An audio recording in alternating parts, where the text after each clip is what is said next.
नमस्ते, अभिवादन आपका इनोसेंट इन्वेस्टर के इस नए वीडियो में। दोस्तों, जब रियल मार्केट में कोई चीज़ महंगी हो जाती है तो हम कहते हैं नहीं नहीं अभी रुको, हम थोड़ा रुक कर खरीदेंगे। ये हमारा विचार आता है। स्टॉक मार्केट में भी हम यही चीज़ सोचते हैं कि नहीं नहीं अभी थोड़ा सा रुको, हम थोड़ा रुक के खरीदेंगे। लेकिन क्या ये दोनों ही बाजार में पॉसिबल है कि चीज़ जिस रेट पे थी उसी रेट पे वापस आ जाए? पॉसिबल तो है, लेकिन क्या ये हमेशा पॉसिबल है? नहीं। आप कहोगे कि भाई साहब अभी मान लेते हैं कि सोना 45,000 रुपये का है, कुछ दिन बाद 48 हो गया, फिर आप इंतज़ार करोगे 45 आ जाए।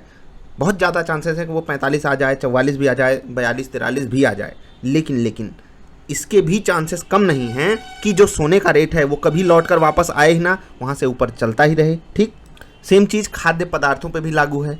ठीक है, वही सेम चीज़ स्टॉक मार्केट में भी लागू है।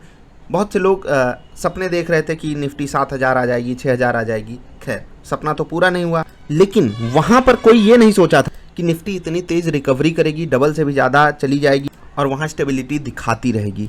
सारे एक्सपर्ट्स का अपना अपना मानना था। हमने भी कुछ बातें कही, आपने भी बहुत बातें सोची होंगी, लेकिन यहाँ पर कॉशियस होने का समय है या नहीं, उसके बारे में मैं डिस्कशन करने आया हूँ।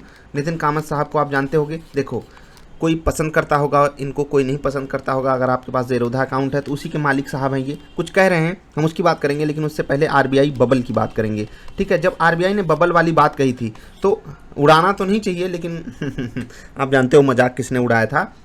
एक बबल प्रूफ पोर्टफोलियो आपको मिला था। ठीक है, बबल प्रूफ पोर्टफोलियो, जाकर उस पोर्टफोलियो की परफॉर्मेंस चेक कीजिए, मार्केट से कंपेयर कर लीजिएगा उस पोर्टफोलियो की परफॉर्मेंस को।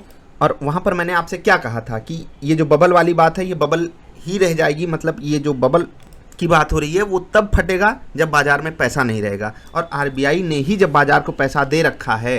ठीक है, आप ऐसे कहो कि भैया देखो देश में महंगाई बढ़ी है, लेकिन ये लो पैसे, जाओ ऐश करो। ठीक है, अब अपने बच्चे से कह दो देखो यार पैसे उड़ाते नहीं हैं, लेकिन इधर आओ, ये लो 500 रुपये जेब में रखो, उड़ाना मत, इसको कुछ करना मत। ठीक है, अब बच्चे को आपने दे दिया 500 रुपये, उससे हिसाब भी नहीं लोगे तो वो उड़ाएगा ही। समझ रहे हैं? मैं देश की कंडीशन आपको बता रहा हूँ कि देश में इस वक्त क्या है, लिक्विडिटी बनाने के लिए इंटरेस्ट रेट को बिल्कुल कम किया गया है।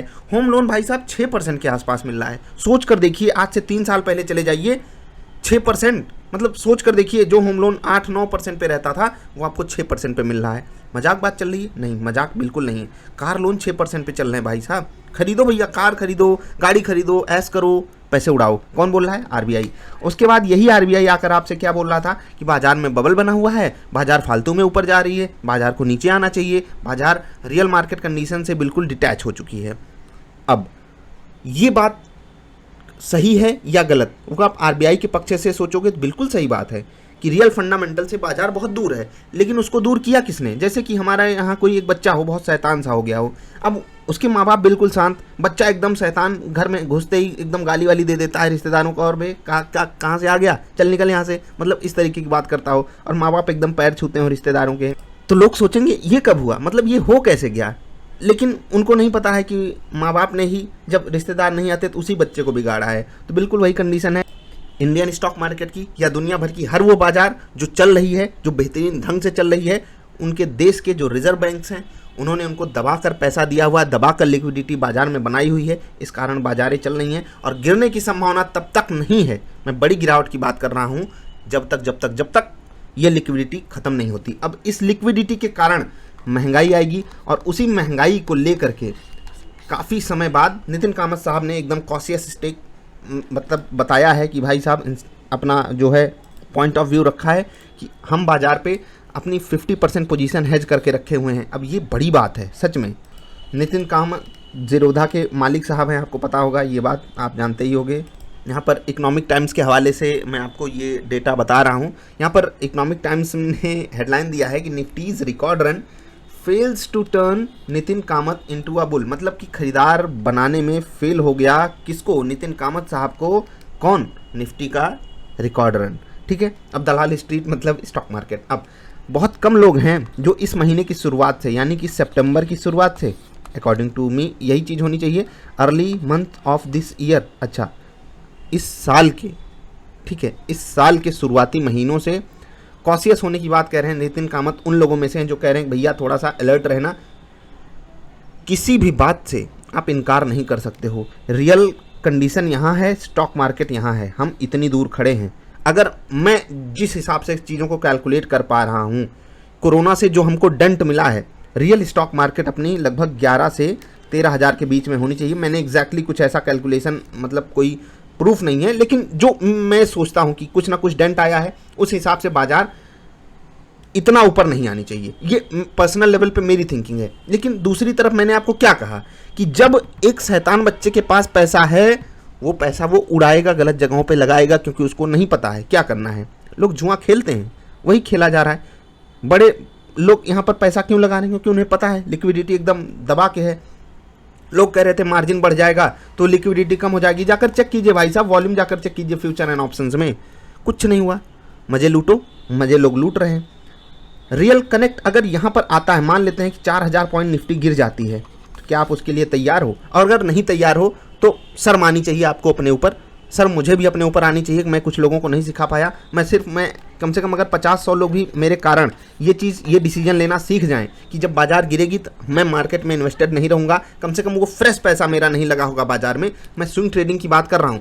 मैंने हमेशा आपसे ये बात कही हुई है कि जब आप इन्वेस्टमेंट करो, आपके पास एक प्रॉपर स्ट्रैटेजी होनी चाहिए कि मैं 3 साल के लिए, 5 साल के लिए, 10-20 साल के लिए ये स्टॉक खरीद रहा हूँ। एक वैल्यूएशन आप डिसाइड करो कि हाँ मैं इस वैल्यूएशन पे स्टॉक खरीदूंगा, मुझे ये चीज़ें पसंद हैं। ऐसे महंगे वैल्यूएशन में इन्वेस्टिंग करोगे तो बहुत बुरे फंसोगे। याद रखना, मैं ये बात बार बार आपको बता रहा हूँ। लेकिन स्विंग ट्रेडिंग नहीं करोगे तो हाथ मलोगे, केवल रोगे। इसीलिए मैंने आपको बोला ना, पिछले हफ्ते की परफॉर्मेंस हमारी कमाल की रही। जब बाजार चल रही है हम क्यों ना उसमें पार्टिसिपेट करें? और क्यों हम स्विंग ट्रेडिंग करने से हमको किसी ने रोका है क्या? और क्या हम महीने में 2, 4, 6, 8, 10, 20, 25% का जो रिटर्न आता है, क्या हमको वो लेने से कोई रोक रहा है? नहीं। ट्रेलिंग स्टॉप लॉस का यूज करते रहो, रिटर्न का मजे लेते रहो। यहाँ पर इन्वेस्टिंग करने के लिए नितिन कामत साहब भी मना कर रहे हैं, मैं भी आपको मना कर रहा हूँ। वो 50% पोजीशन अपनी हेज करके रखे हैं, मैंने भी बहुत सारी पोजीशन अपनी हेज करके रखी है। अगर आपने हेज नहीं किया, हेजिंग क्या होती है वो नहीं समझा, तो भी आपको तकलीफ होगी। छोटा पोर्टफोलियो साइज तो इंतजार कर लो। लेकिन यहाँ पर बुरा कौन फंसेगा? जो नया आएगा, जो ये सोचेगा बाजार बस ऐसे ही चलती रहती है, उन्होंने 2020 नहीं देखा, मतलब आप एक इवेंट उठाकर देख लीजिए कि नोट चल रही, नोट बंद हो गई, बाजार क्रैश कर जाती है। कोरोना आ गया, बाजार क्रैश कर जाती है। आरबीआई ने कुछ कह दिया, बाजार क्रैश कर जाती है। वित्त मंत्रालय से कुछ बात आ गई, देश में कोई हमला हो गया या देश ने किसी पे हमला कर दिया, अमेरिका से कुछ अनबन हो गई, कुछ भी हो सकता है। और जब एक मतलब रिवर्सल आता है ना, एक पुल बैक आता है अचानक से, वहाँ पर हम एकदम डर जाते हैं। लेकिन हमको वहाँ पर पुल बैक पे नहीं डरना है। हमेशा बाजार में पुल बैक आ जाएगा 2, 4, 6, 8% का। वहाँ पर क्या करना है? वहाँ पर इत्मीनान से ट्रेड लीजिए, सेटअप बनाकर रखे रहिए। बाजार जब वापस चलने लगे तो खरीदारी कीजिए, क्योंकि बाजार जब वापस चलेगी तो आपको ये बताकर नहीं चलेगी मैं फिर से गिरूंगी। अगर गिर जाती है स्टॉप लॉस पे एग्जिट कीजिए, अगर भाग जाती है प्रॉफिट्स अपने लीजिए। ये स्ट्रैटेजी आपको बनाकर रखनी है। अब मेरा एकदम फाइनल कंक्लूजन क्या है कि ये जो बाजार है ना, ये चल रही है, बिल्कुल गिरावट आ सकती है। पिछले कुछ दिनों में बड़ा मोमेंटम भी आया है, तो ये वीडियो काफ़ी ज़रूरी थी। लोग एकदम आकर कमेंट कर देते हैं, पूछ भी लेते हैं सर क्या करें, सर क्या करें। अरे भाई रोना मत रो। मैं आपसे कहता हूँ 3 साल के टाइम पीरियड में अगर आपको इन्वेस्टमेंट करनी है तो इंतज़ार इज़ द बेस्ट डिसीजन। इंतज़ार का मज़ा लीजिए साहब। अगर आपको सिर्फ इन्वेस्टमेंट करनी है, स्विंग ट्रेडिंग करनी है तो आज कीजिए, अभी कीजिए। बहुत सारे स्टॉक्स अवेलेबल हैं, कल भी बहुत सारे स्टॉक्स भागेंगे। आप अगर उनको ढूंढ पाते हो, मैंने आपको फ्री ऑफ कॉस्ट सेटअप दिया हुआ है, आई बटन पे है, उसको आप देख लीजिए। उस सेटअप पर स्टॉक्स आप ढूंढ कर रखिए, ट्रेड लीजिए, आपको मज़ा आएगा या नहीं। मैं हमेशा इस बात का पक्षधारी हूँ कि बाजार में जो चल रहा है उसके पीछे कई सारी कंडीशन होती हैं, तभी बाजार चल पाती है। जब तक पैसा नहीं लगेगा बाजार नहीं चलेगी। और पैसा जब आरबीआई खुद दे रहा है तो वो अगर आकर कहता है कि बबल है, तो बिल्कुल ये उसी माँ बाप की तरह है जो कहता है कि नहीं मेरा बच्चा बहुत शैतान है, बहुत शैतान है, लेकिन बिगाड़ा किसने? उसी माँ बाप ने। तो गड़बड़ी दोनों तरफ से है। हमें दोनों के बीच का रास्ता क्या निकालना है? इस महंगी बाजार में हमें ना आरबीआई की बात माननी है, ना एकदम ओवर कॉन्फिडेंस में आ जाना, नहीं उड़ाओ, आरबीआई तो गलत हो गया, हम उड़ाएंगे पैसे, हम पैसे लुटाएंगे। दोनों तरीके से आप पिटोगे। तो बीच का तरीका क्या है? इस बाजार में अगर पार्टिसिपेट करना है, स्टॉप लॉसेस को, स्विंग ट्रेडिंग को, इंट्राडे को, इसको आपको समझना पड़ेगा। कैसे शॉर्ट टर्म में पैसा बनता है वो भी आपको समझना पड़ेगा। कैसे बाजार नीचे के लेवल पर सपोर्ट लेती है, ऊपर के लेवल पर रेजिस्टेंस लेती है, ये सब आपको समझना ही पड़ेगा। ऐसी बाजार इन्वेस्टर्स के लिए नहीं होती है। अगर आप सच्चे इन्वेस्टर हो, सच्चे देशभक्त हो, समझ रहे हैं, तो आपके पास पेशेंस नाम की चीज़ होनी चाहिए। पहला पेशेंस कब काम आता है? सही समय पे खरीदूंगा। जब तक सही समय नहीं आएगा, सही रेट नहीं आएगा, जो मैंने डिसाइड किया, जो मैंने वैल्यूएशन डिसाइड किया, मैं एक पैसा बाजार को नहीं देने वाला, तब तक मैं कैश पे बैठा रहूंगा। और दूसरा पेशेंस कब काम आता है कि मैंने स्टॉक खरीद लिया, अब जब तक मैंने 3 साल, 5 साल, 10 साल, जब तक स्टॉक अच्छा है तब तक मैं इसको दूंगा। मैं न एक शेयर बेचूंगा, इत्मीनान से बैठा रहूंगा। ये सब आपके पास जब तक सोच नहीं आ जाएगी आप परेशान रहोगे। आप चीज़ों को देख करके डरोगे, बाज़ार बहुत महंगी हो गई, बाज़ार बहुत सस्ती हो गई, अब खरीदूं अब बेचूं, अब खरीदूं अब बेचूं। वैल्यूएशन आप डिसाइड करो, जीटीटी ऑर्डर आप लगाना सीखो, चीज़ों को तरीकों को समझो। इस बाज़ार में सोचिए जब आरबीआई जैसी संस्था, जिसका आप भी बहुत सम्मान करते होंगे, मैं भी बहुत सम्मान करता हूँ, वो गलत हो सकती है। भाई हम आप जैसे लोग क्या डिसाइड करेंगे बाज़ार ऊपर जाएगी नीचे जाएगी? हमको उससे कोई मतलब ही नहीं है। कोई भी आकर मतलब लोग जो आकर बोल देते हैं ना कि मैंने प्रिडिक्ट कर लिया, ये हो गया, हवाई जहाज़ हो गया, हम सिर्फ लेवल्स प्रिडिक्ट कर सकते हैं। यहाँ बाज़ार रुक सकती है, हम ये नहीं कहते कि रुकेगी। समझिएगा दोनों में अंतर, रुक सकती है। बाज़ार कैन स्टॉप बाज़ार कैन हॉल्ट। समझ रहे हैं? रुकेगी या नहीं वो बाज़ार डिसाइड करे। बाज़ार में जो फैक्टर्स हैं कई सारे हैं, आप सब जानते हो। बस जो महंगाई है उससे मुझे डर लग रहा है, और यही महंगाई बाज़ार को तोड़ने का कारण बनेगी, याद रखिएगा। अगर बाज़ार गिरी तो ये महंगाई होगी कारण। वो महंगाई क्यों है वो आपको मैंने पूरी वीडियो के दौरान बताया हुआ है। तो आपका ये सवाल जायज़ है, बिल्कुल बनता भी है। मैं ऐसी वीडियोज़ आपके लिए लाता रहूँगा जहाँ पर आपको वार्निंग देता रहूँगा। जिसको समझना है वो समझेगा। तरीके भी मैंने आपको समझाए।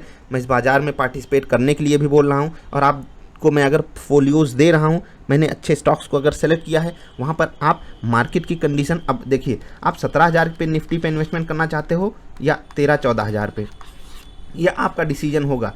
लेकिन होगा क्या? 17,000 से जैसे बाज़ार 16 पे आएगी हम सब इन्वेस्टर रहेंगे, 16 से 15 आएगी लगेंगे गाली देने, 15 से 14 पे अगर बाज़ार आ जाती है तो क्या होगा? कंडीशन बदलेगी ना। बाकी भैया जी मुझे जितनी समझ थी मैंने आपको समझा दिया। अगर मेरी सोच से आप इत्तेफाक रखते हो तो लाइक कर देना, गाली देना चाहते हो नीचे दे सकते हो, कोई दिक्कत नहीं है। नितिन कामत साहब कई महीनों से बोल रहे हैं, बहुत से एक्सपर्ट्स एकदम परेशान हैं, अरे ये हो रहा है वो हो रहा है, बाज़ार गिर जाएगी बाज़ार गिर जाएगी। अरे भैया गिर जाएगी तो हम मज़े लूटेंगे, ऊपर जा रही है तो भी हम मज़े लूटेंगे। हम इस कैटेगरी के लोग हैं। हम ऑप्टिमिस्टिक नहीं हैं ना हम पेसिमिस्टिक हैं, हम अपॉर्चुनिस्टिक हैं। हमको अपॉर्चुनिटी मिलेगी हम कूद जाएंगे लंका में, हम लंका जला देंगे। समझ रहे हैं? हम समुंदर में कूद जाएंगे। पैसा कमाने का जरिया होना चाहिए। मैं ज़्यादा पैसे की बात नहीं कर रहा हूँ। हम कौन सी कैटेगरी वाले हैं बताना ज़रा। हम कम कमाते हैं लेकिन गम नहीं कमाते, मतलब हम स्टॉप लॉसेस पे एग्जिट कर लेते हैं। हमें टेंशन लेनी ही नहीं है। मैंने आपको सब तरीके समझाए हैं। जिसको समझ में आएगी बात वो आगे बढ़ेगा, जिसको नहीं समझ में आएगी अरे बाज़ार महंगी हो गई हम नहीं खरीदेंगे, हम बैठे रहेंगे। वही बाज़ार 8,000, फिर हम नहीं खरीदेंगे 9,000, फिर 10,000, 11, 12, 13, 14, 15, 16, 17 हम अभी भी नहीं खरीदेंगे, क्योंकि हम 8,000 पे नहीं खरीदे, हम 17,000 पे कैसे खरीद लें? ईगो हमारा सेटिस्फाई नहीं होगा। हमको बाज़ार अब 7,000 पे चाहिए। बैठे रहो भैया, बैठे रहो। अब क्या बताएं, बैठे रहो, मज़े लेते रहो। और ये सब कहाँ जाएंगे? कहीं नहीं जाएंगे। ये सब अपनी पार्टी करते रहेंगे, आप फंसे रहिए। जिन्होंने निफ्टी में 9,000, 8,000, 10,000, 11,000 पे पैसा नहीं लगाया वो 12, 13, 14,000 पे लगाए हैं।